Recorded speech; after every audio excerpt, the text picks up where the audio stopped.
Maxime was tipped to be a world champion and a great of the sport from his early EMX 125 days. I've been in a rehab center, you know. I was in a center with people that were really in a bad situation. And seeing how they were just enjoying the life and smiling and always have the joke in them, saying a joke or something, you know, I was like, I cannot complain. Yeah, I was rookie in the class. You know, you are coming, you don't expect anything. Roman Federer is about to make history here. The rookie winning in the MXGP class. He wins the race, and he will now realise it.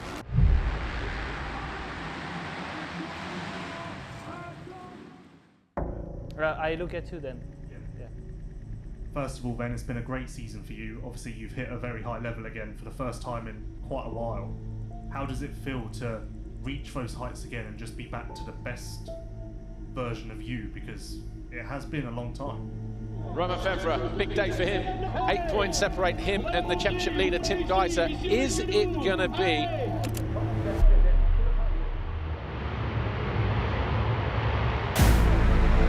As Cairoli grabs a foxhole shot, it looked like it was Cairoli around the outside. It's him who leads anyway. Erling second, Federer third, Seawer fourth. Jonas in fifth position. Goes around the outside. Haven't seen that, but not able to make the move stick at the bottom of the hill. Right, is there a pass being lined up here from Federer? He gets down the inside, and he has made the move. The fans on their feet, they are absolutely going bananas. Federer, your new leader. We saw it coming. We saw the move work the first time around with Jeremy Seawer. And Hurling's tried to run it up the inside. He's running out of time. Federer is going to hold on. And Roman Federer out of the final two corners here. The number 3 takes victory in race 1. An epic win for Roman Federer. I tried to close the gap, but many times I was not that close to make it happen. So I didn't show the line. And then when I was close to him, I did. And yeah, make a lead, but with the lap rider, it came really tough at the end. But yeah. Overall, I'm happy. One more to go, and we will celebrate with the French friends. Good luck for the second race. Yeah, I make some mistake this year. Some mistake when I was leading, and let's say I didn't have any rider who put pressure on me on that moment, and then I crash or. And he leads the way.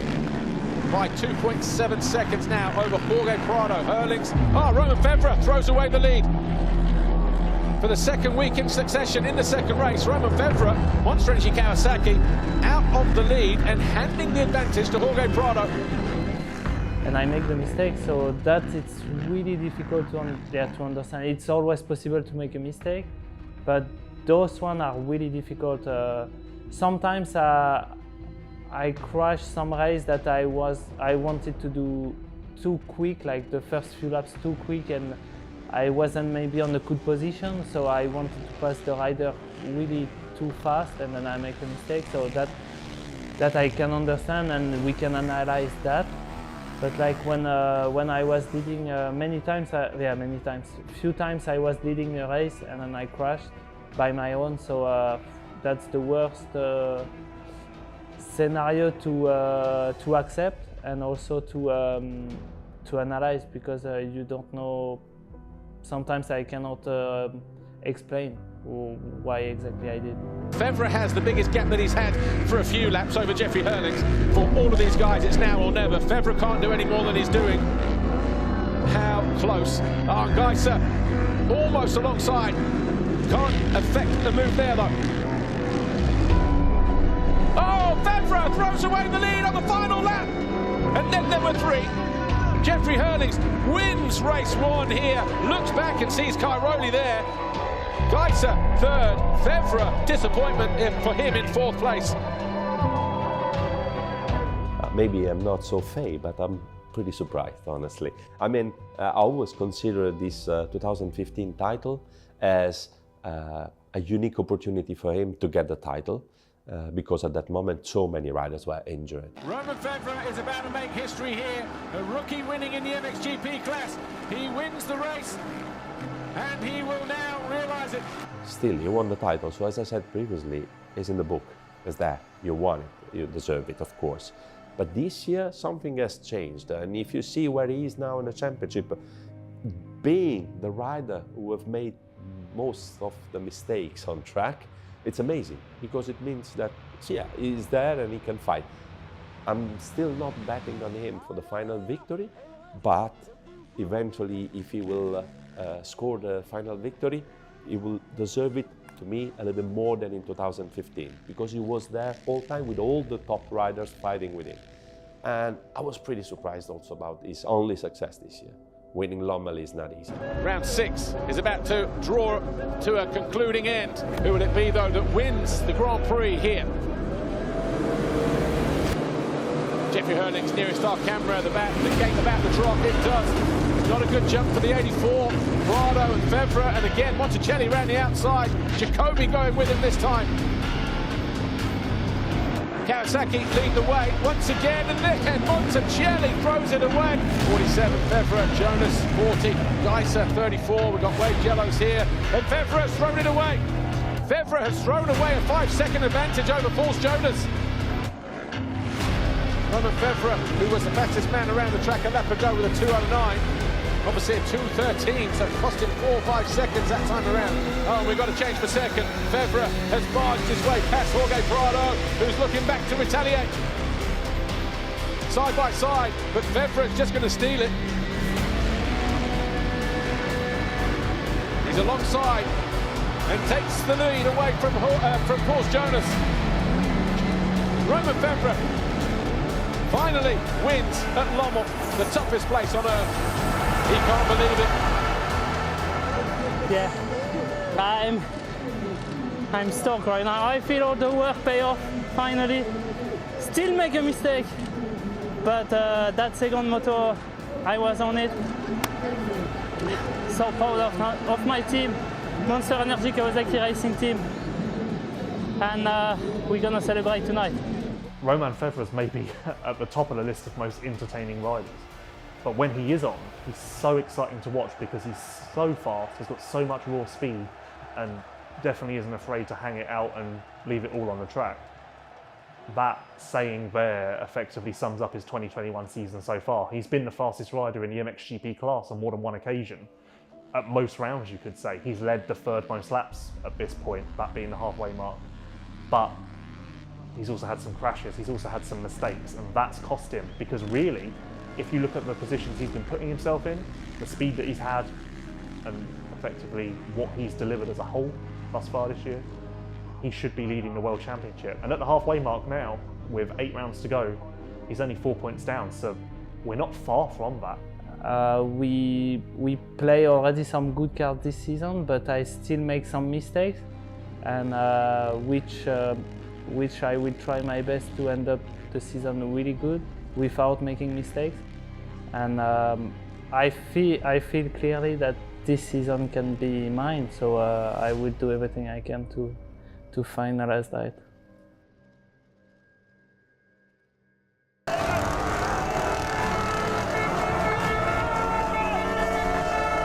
The Motocross of Nations is a special event.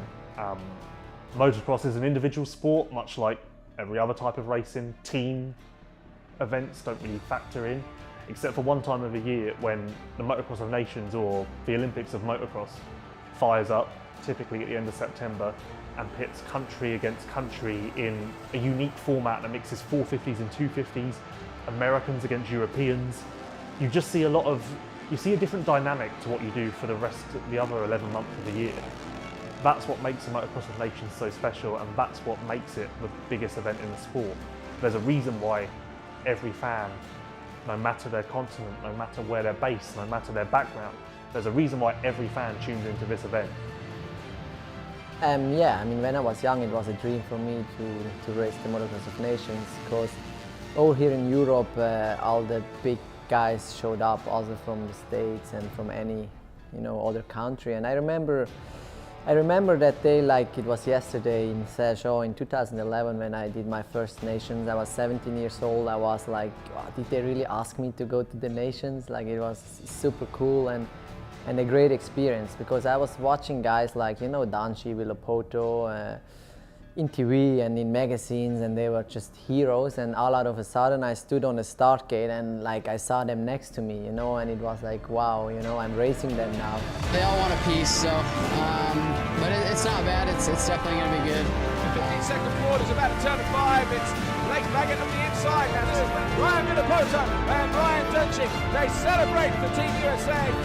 The whole Team USA crew, man. It was amazing from the time we got here till now. And my favorite Motocross of Nations, the best memories I have from the first one, because it was impressive for me, and I was just, yeah, it was incredible. I will never forget that. And beside that, I loved Assen, and just because I was like doing really well and I was up front and winning the quali race.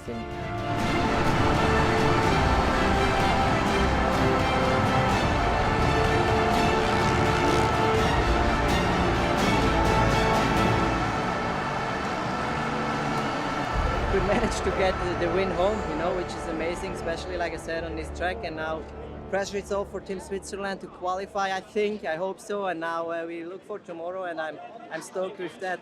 It's the moustache, it's the moustache. We're going to start with the ballot, and we have on their left-hand side the countries, right-hand side the number of the gate picks. Okay? Yeah, it's special. I mean, just when you know, go through your social media and things like that after, even before the race, you know, this is one race where you tend to find everyone watches. It's the GPs, you know, there's 20 in one season, and if someone has a plan to go out with some mates or something, they kind of forget about it. Whereas in Nations, I feel like, you know, even if something's going on, everyone still manages to kind of sit down at one point and catch up and watch this race. It's one of them where, especially if you come away with a good result, you have yeah, crazy big response from it. As a team member, you know, I'm always proud to represent my country, and obviously the last few years, you know, we are a really strong country. We know that, and always have been something really amazing. Every year I was like surprised, because everyone was saying, oh, this is the best nations, oh, this is the hugest, this is the biggest, this is. But year per year we have seen really some really nice event in Martelli-Bessin, in Majora, in Lommel, in Teutschenthal.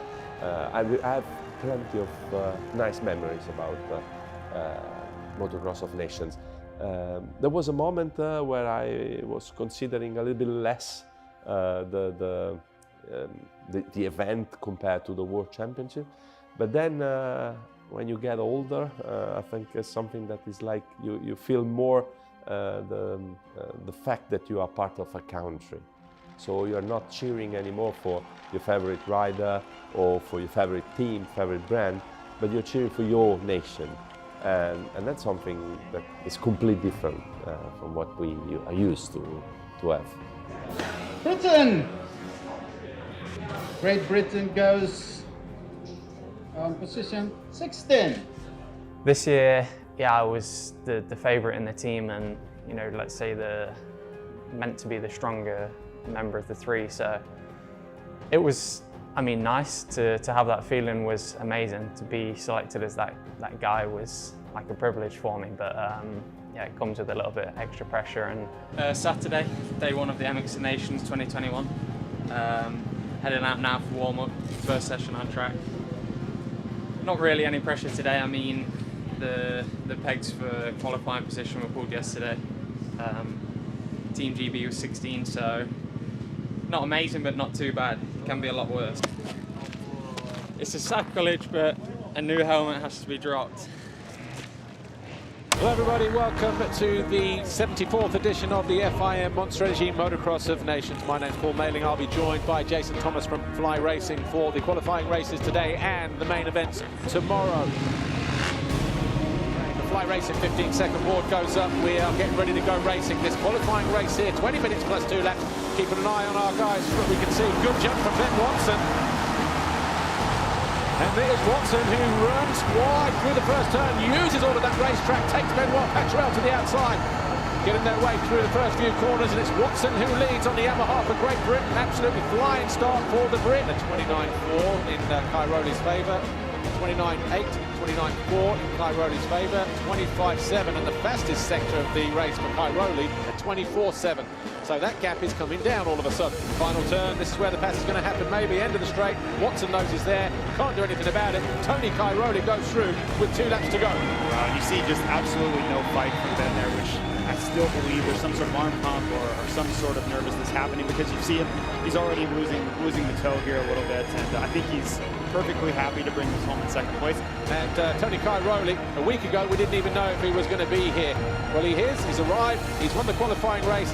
I'm quite painful around the track, but I could ride very smooth and good lines, and yeah, we take the lead, so it's good for Italy because the gate peak is very important tomorrow. Okay, best of luck for tomorrow. Thanks, Tony.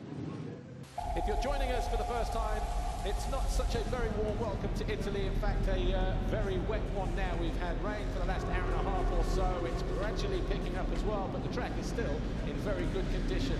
Modifications to the racetrack as since the last time we came here for a Grand Prix.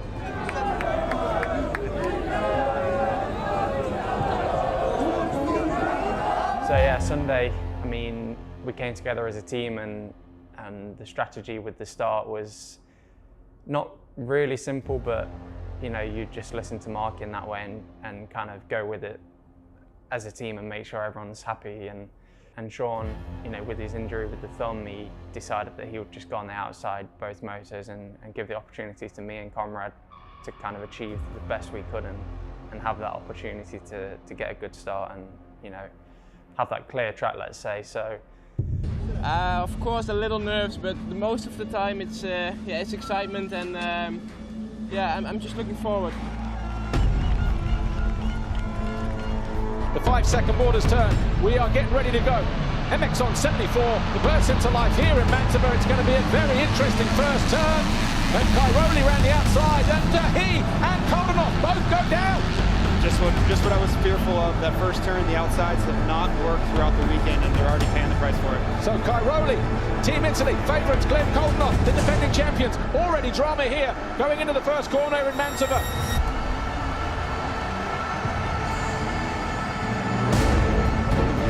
Just looking down the leaderboard, Glenn Kodanov, who fell at turn 1 as we look at the top 3 riders. Kodanov is now 20th, 10 laps complete. TKO has 1.4 seconds. And there's thunder rumbling all around this Mantova racetrack. We've seen a few flashes of light as well. There is Watson right behind them now in 3rd for Team GB.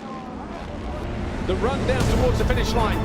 The Rockstar Energy Husqvarna rider and Team Denmark round out the final turn, and Thomas Gear Olsen wins race 1 here at the Monster Energy Motocross of Nations in Mantova. It was raining heavy, goggles were crucial, and it was a little, not enduro mode, but you know, you needed to stay focused to make no mistakes, and for me that was nice. Just kind of kept plugging away with each lap, and yeah, 3rd for the first race was solid for Team GB. And I followed, of course. I mean, I'm a racer, and I've, you know, I have it in my blood. So it was, you know, nice to see, like, especially Ben. You know, he's a great guy. He's doing good for a rookie. You know, you need to give him some time. That's just normal, because the MXGP class is incredible tough at the moment. I think it's getting harder every year.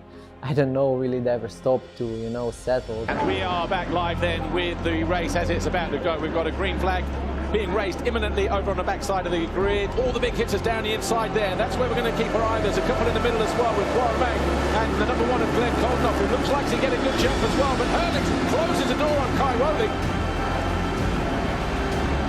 Kodanov with a good jump coming out of the first turn. Cole Olsen, I think, is down. He is. Good start for Ben Watson as well for Team Great Britain. Here he is, 3rd on his Monster Energy Yamaha, the number 7. Yeah, everything was going good, and then I had one big mistake and took quite a big crash. So. And oh, Ben Watson!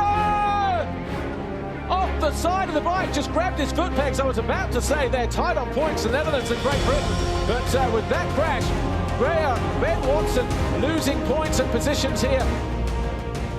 Anything can happen. I mean, we was running 2nd and then 3rd as a team, and then, you know, back down to 10th. So Ben Watson then lucky to pick himself up from that one. I think he may have fallen to 4th, so Kodanov would have gone through and taken a crucial point for the Netherlands. And Jeffrey Herlings is going to go 1-1 at the Motocross of Nations. And Italy are going to be crowned world champions once again for the 3rd time since 2002. Yeah, about it, and I was hearing the speaker that something was going on with Alessandro, and I was like, okay, it's the last chance I have to make it up, and we make it up, so I'm really happy. The Team GB, yeah, I came over the line and the manager was there and he said, yeah, I mean, sure third, could be second because there's some, ongoing penalties with Italy. And Right, Team GB on the podium, third overall. Sean Simpson, damaged thumb, heavily strapped up. They finished with 39 points. Sean Simpson, Ben Watson, Conrad Muse.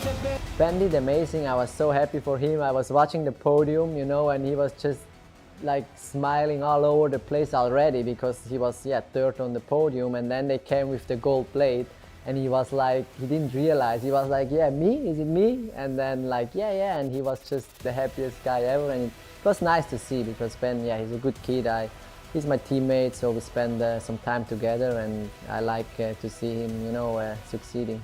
I know there were some guys missing and people were saying, it's not the usual nations, but honestly, in 10 years when I'm not racing anymore and I look back and I'll go to the 2021 nations and I'll see the names on the list and I'm the MXGP overall winner. I mean, it's there in black and white and no one will take that away from me. So as a thing, when I look back in the past, it's going to be, like a great memory. Italy are world champions for the third time.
I'm Bola Eden, I'm 24, I'm from Nigeria.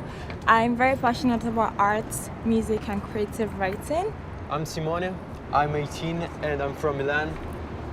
I love making music and I love movies. I think his style is very colorful, very vibrant, very joyful. It takes me back to a happy place and I love how expressive it is. I think it brings out our innate childlike individualities. I love Milan. It's an unpredictable city. It changes every day and you never know what you're gonna experience when you visit it. Art inspires my roots. It helps me express myself. It inspires the creative side of me. It allows me to express myself in every way, form and shape.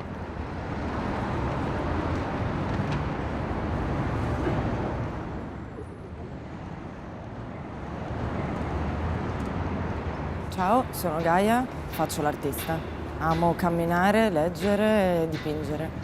L'arte, a parte essere un grande amore, è una costante di vita nel cercare bellezza. Milano la trovo una città piena di stimoli artisticamente. Abito nella zona Navigli, mi piace tantissimo anche perché c'è l'acqua, che è un elemento che era caratterizzante di Milano. Mi piace molto lo stile di Giampiero D'Alessandro perché è semplice, è giovane, è colorato. Il mio stile è dettagliato, è abbastanza minuzioso. Reinterpreto capi tagliandoli, cucendoli, ricamandoli con le mie illustrazioni.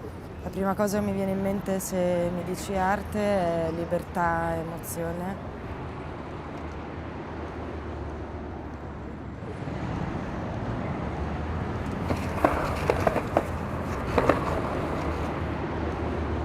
Ciao, mi chiamo Willow Scenodiete, ho 26 anni e vado in skate da quando sono piccolino. L'arte mi stimola e mi rilassa allo stesso tempo, mi permette di vedere il mondo attraverso occhi diversi.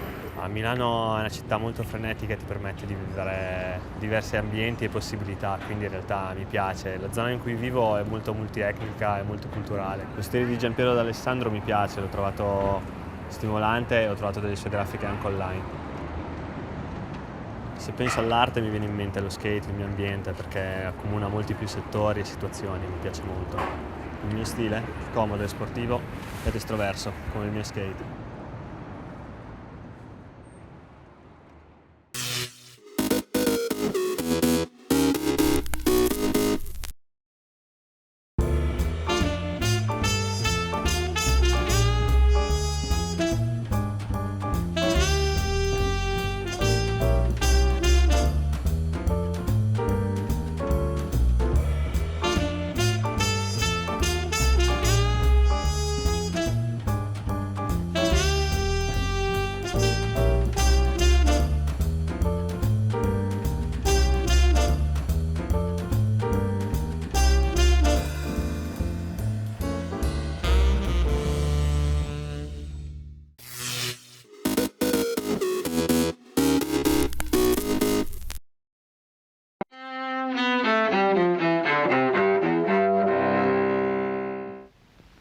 We did get something, a gift, after the election. September 23rd, 1952. Future President Richard Nixon uses what's then the new medium of television to make his case. Nixon, at the time the Republican candidate for vice president, denies charges that he used a secret campaign fund for his personal expenses. Instead, Nixon says the only gift that he had accepted was the family dog, whom his daughters named Checkers. And you know, the kids, like all kids, love the dog. And I just want to say this right now, that regardless of what they say about it, we're going to keep it. 63 BC.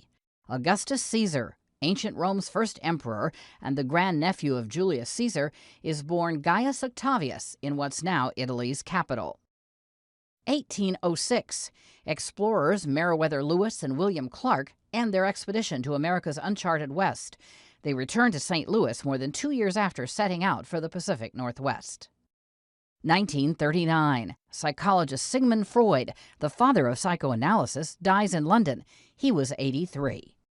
1930. Ray Charles, the singer and pianist who helped pioneer soul music, is born Ray Charles Robinson in Albany, Georgia. And 1949, Bruce Springsteen, the rock singer and songwriter known as The Boss, is born in Freehold, New Jersey. Today in history, September 23rd. Camille Bohannon, The Associated Press.